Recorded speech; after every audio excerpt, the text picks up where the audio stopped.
नमस्कार दोस्तों, सुप्रभात। आज 30 जनवरी 2026, दिन शुक्रवार, तिथि द्वादशी है और चलिए देखते हैं आज की 25 मुख्य खबरें पर। उससे पहले आपने अगर अभी तक इस वीडियो को लाइक नहीं किया है तो पहले इसे लाइक कर ले और अगर इस चैनल पर नए हैं तो इसे सब्सक्राइब भी कर ले। चलिए बढ़ते हैं आज की पहली खबर की ओर। सुप्रीम कोर्ट ने 29 जनवरी 2026 को विश्वविद्यालय अनुदान आयोग द्वारा हाल ही में जारी किए गए promotion of equity in higher education institutions regulations 2026 यानी नए यूजीसी नियमों पर तुरंत रोक लगा दी है, यह कहते हुए कि नियमों की भाषा अस्पष्ट और दुरुपयोग योग्य है तथा इससे समाज में विभाजन की संभावनाएं हो सकती हैं। कोर्ट ने केंद्र सरकार और यूजीसी को नोटिस जारी किया है और अगली सुनवाई 19 मार्च 2026 तय की है। इस दौरान 2012 के पुराने यूजीसी नियम लागू रहेंगे।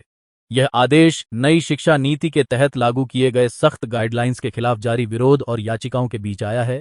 चलिए बढ़ते हैं अगली खबर की ओर। नोएडा के 27 वर्षीय सॉफ्टवेयर इंजीनियर युवराज मेहता के मौत मामले की विशेष जांच टीम ने अपनी जांच रिपोर्ट में कई चौंकाने वाले खुलासे किए हैं, जिसमें रेस्क्यू ऑपरेशन में भारी लापरवाही और समन्वय की कमी सामने आई है। अधिकारियों का दावा है कि युवराज के पास मोबाइल लाइट नहीं थी जो पहले माना गया था, बल्कि वीडियो में दिखी रोशनी उसकी कार की लाइट थी। टीम ने कहा कि रेस्क्यू के लिए मात्र लगभग आधे घंटे का समय था, जो बहुत कम था। एसआईटी ने लगभग 1 दर्जन अधिकारियों को जिम्मेदार बताया है, जबकि मौके पर बड़ी संख्या में उपकरण और ट्रेनेड बचाव दल नहीं होने के कारण मदद देर से पहुंची। घटना के दौरान मदद न मिलने से युवराज करीब 30 मिनट तक पानी में फंसे रहे और बाद में डूबकर उनकी मौत हो गई। मामले पर उत्तर प्रदेश सरकार ने कड़ी कार्रवाई का संकेत दिया है और जिम्मेदारों को बख्शे नहीं जाने का भरोसा भी जताया है।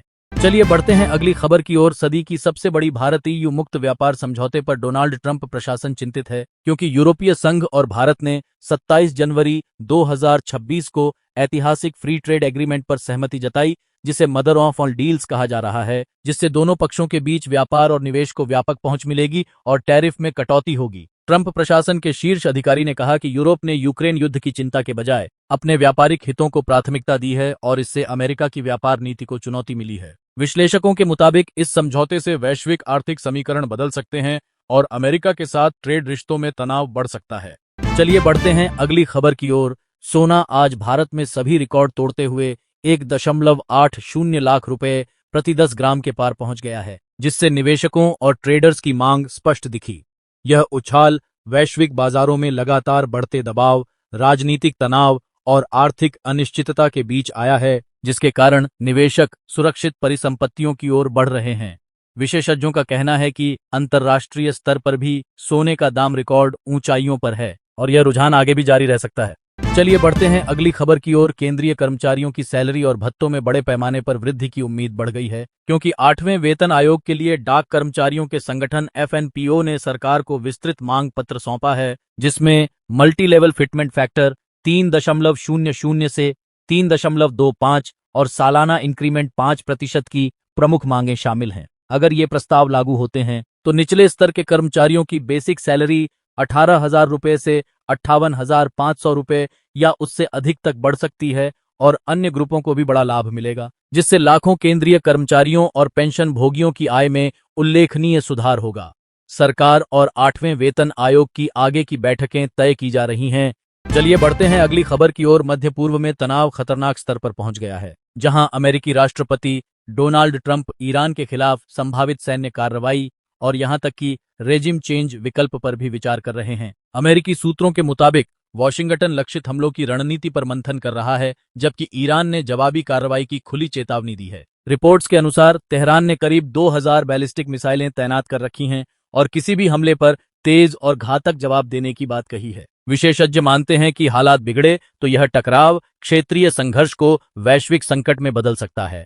चलिए बढ़ते हैं अगली खबर की ओर। ईरान के सर्वोच्च नेता आयतुल्ला अली खामेनेई के बेटे मोज्तबा खामेनेई की संपत्ति को लेकर आज एक चौंकाने वाला खुलासा हुआ है, जिसमें बताया गया है कि मोज्तबा के पास दुनिया भर में आलीशान घर, होटल और बड़े निवेश नेटवर्क मौजूद हैं, जिनका छुपा हुआ मालिकाना हक वह गुप्त कंपनियों के जरिए रखता है। इन संपत्तियों में लंदन, दुबई और यूरोप के प्रीमियम इलाकों में बसे कई उच्च मूल्यों के घर और बैंक खाते शामिल हैं, जो ईरान के सरकारी मीडिया द्वारा प्रचारित धार्मिक और सादगीपूर्ण छवि से बिल्कुल विपरीत हैं।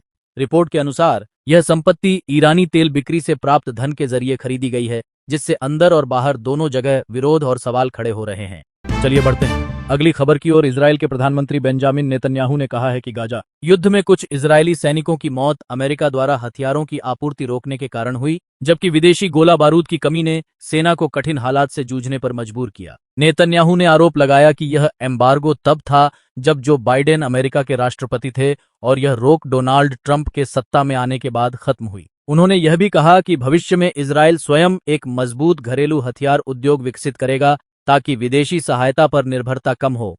चलिए बढ़ते हैं अगली खबर की ओर। अमेरिका के विदेश मंत्री मार्को रूबियो ने बुधवार को सीनेट में डोनाल्ड ट्रंप प्रशासन की वेनेजुएला में सैन्य कार्रवाई का समर्थन करते हुए कहा कि जनवरी की शुरुआत में निकोलस मादुरो को सत्ता से हटाना रणनीतिक रूप से आवश्यक था और इसे युद्ध नहीं कहा जा सकता। उन्होंने ट्रंप की नीति की आलोचना करने वाले कानून निर्माताओं को यह कहते हुए जवाब दिया कि कदम न केवल अमेरिका के राष्ट्रीय हित के लिए था, बल्कि वेनेजुएला को चीन, रूस और ईरान जैसे प्रतिद्वंद्वियों के प्रभाव से मुक्त कराने का प्रयास भी था। रूबियो ने यह भी कहा कि फिलहाल अमेरिका आगे कोई बड़ी सैन्य कार्रवाई नहीं करने की आशा रखता है, पर विकल्प खुले हैं। चलिए बढ़ते हैं अगली खबर की ओर। विश्व की 2026 global fire power index ranking में भारत चौथे स्थान पर कायम रहा है, जहां 145 देशों की सैन्य ताकत को 60 से अधिक मानकों के आधार पर आंका गया है। अमेरिका, रूस और चीन शीर्ष 3 में हैं, जबकि भारत का पावर इंडेक्स स्कोर 0.1346 है, जो उसकी मजबूत सेना, स्वदेशी रक्षा उत्पादन और आधुनिक संसाधनों को दर्शाता है। वहीं पाकिस्तान पिछले वर्षों से लगातार नीचे गिरता हुआ 14वें स्थान तक आ गया है, भागतः उसकी आर्थिक चुनौतियों और ऑपरेशन सिंदूर जैसे सैन्य संघर्षों के कारण। रैंकिंग इस बात का संकेत है कि भारत अब वैश्विक सैन्य शक्ति में एक प्रमुख खिलाड़ी बन चुका है। चलिए बढ़ते हैं अगली खबर की ओर। अमेरिका और कनाडा के बीच फिलहाल बढ़ते तनाव के बीच इतिहास को लेकर एक पुरानी योजना फिर चर्चा में आई है। 1930 में अमेरिकी युद्ध विभाग ने वॉर प्लान रेड नाम से एक कनाडा पर आक्रमण की संभावित योजना तैयार की थी, जिसमें ब्रिटिश साम्राज्य के खिलाफ युद्ध के परिदृश्य में कनाडा का मुकाबला शामिल था। यह कभी लागू नहीं हुई और बाद में गोपनीय रखी गई थी। आज कुछ आलोचक और विश्लेषक डोनाल्ड ट्रंप के आक्रामक रुख और F-35 फाइटर जेट जैसे रक्षा मामलों पर तीखी टिप्पणी के बाद इस पुराने प्लान को फिर से संदर्भित कर रहे हैं, जिससे कनाडाई जनता और नेताओं में सुरक्षा चिंताएं उभर रही हैं। हालांकि कोई आधिकारिक सैन्य योजना पुनर्जीवित होने की पुष्टि नहीं हुई है। चलिए बढ़ते हैं अगली खबर की ओर। वैज्ञानिकों ने मानवता के भविष्य को लेकर अब तक की सबसे गंभीर चेतावनी जारी की है। प्रतिष्ठित डूम्सडे क्लॉक को आधी रात से मात्र 85 सेकंड पहले सेट किया गया है, जो वैश्विक विनाश के खतरे के सबसे नजदीक पहुंचने का प्रतीक है। विशेषज्ञों के अनुसार बढ़ती परमाणु हथियारों की होड़, भू राजनीतिक टकराव, जलवायु संकट और अनियंत्रित आर्टिफिशियल इंटेलिजेंस मानव सभ्यता के लिए बड़ा खतरा बनते जा रहे हैं। रूस यूक्रेन युद्ध, अमेरिका चीन तनाव और कमजोर पड़ती परमाणु नियंत्रण संधियां स्थिति को और गंभीर बना रही हैं। वैज्ञानिकों ने विश्व नेताओं से तत्काल और संयुक्त कार्रवाई की अपील की है। चलिए बढ़ते हैं अगली खबर की ओर। भारतीय शेयर बाजार गुरुवार को तीसरे दिन लगातार तेजी के साथ बंद हुआ, जिसमें BSI सेंसेक्स 222 अंक ऊपर बंद होकर करीब 82,566 के स्तर पर रहा और निफ्टी 25,400 के ऊपर मजबूत खत्म हुआ, जिससे निवेशकों को एक दिन में लगभग 23,000 करोड़ रुपए से अधिक का मुनाफा हुआ। शुरुआती गिरावट के बावजूद बाजार ने दिन में अच्छी वापसी दिखाई। विदेशी निवेशकों के खरीदारी करने और वैश्विक सकारात्मक संकेतों से बाजार को समर्थन मिला। इसके कारण बैंकिंग, मेटल और PSU शेयरों में तेजी देखने को मिली, जबकि कुछ सेक्टर्स में मुनाफा बुकिंग भी रही। चलिए बढ़ते हैं अगली खबर की ओर। अमेरिकी नौसेना का प्रतिष्ठित aircraft carrier USS Abraham Lincoln और उसके साथ 3 युद्धपोत मध्य पूर्व के पानी में तैनात कर दिए गए हैं, जिसे ईरान संयुक्त तनाव के बीच एक मजबूत सैन्य संकेत के रूप में देखा जा रहा है। यह स्ट्राइक ग्रुप फाइटर जेट्स, मिसाइलों और समर्थन बलों से लैस है और उसकी उपस्थिति से यह संकेत मिलता है कि अमेरिका किसी भी संभावित सैन्य कार्रवाई के लिए तैयार है। हालांकि अमेरिका का कहना है कि तैनाती का लक्ष्य क्षेत्र में स्थिरता और सुरक्षा बनाए रखना है। ईरान ने चेतावनी दी है कि किसी भी हमले का तुरंत और कड़ा जवाब देगा और तनाव बढ़ने की स्थिति बनी हुई है। चलिए बढ़ते हैं अगली खबर की ओर। भारत तेजी से वैश्विक हथियार निर्माण केंद्र के रूप में उभर रहा है, क्योंकि इजरायल और अमेरिका दोनों ही देश भारत के साथ रक्षा सहयोग को मजबूत करने पर काम कर रहे हैं। इजरायल के प्रधानमंत्री बेंजामिन नेतन्याहू ने कहा है कि वे अमेरिका पर निर्भरता कम करके भारत और जर्मनी के साथ हथियारों का संयुक्त निर्माण बढ़ाना चाहते हैं, जिससे आधुनिक जमीनी एवं हवाई रक्षा तकनीक का विकास हो सके। इसी कड़ी में अमेरिकी कांग्रेस का एक प्रतिनिधिमंडल भारत आया है, जो रक्षा प्रौद्योगिकी साझेदारी और संयुक्त हथियार निर्माण पर चर्चा कर रहा है। विशेषज्ञों का मानना है कि यह साझेदारी भारत को आधुनिक सैन्य क्षमताएं और निर्यात में मजबूती देगी, जबकि अमेरिका और इजरायल को क्षेत्रीय सुरक्षा में भरोसेमंद साझेदार मिलेगा।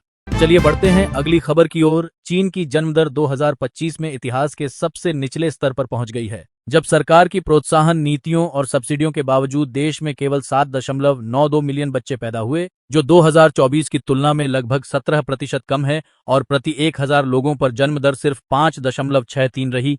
यह 1949 के बाद का सबसे कम आंकड़ा है। विशेषज्ञों का कहना है कि युवाओं में शादी और बच्चे पैदा करने में देरी, महंगाई और उच्च बच्चा पालन लागत, नौकरी की असुरक्षा और लंबे कार्य समय जैसे कारण मुख्य हैं, जिनके चलते युवा जोड़े बढ़ती आर्थिक चुनौतियों के बीच बच्चों के बारे में सोचने से बच रहे हैं। चलिए बढ़ते हैं अगली खबर की ओर।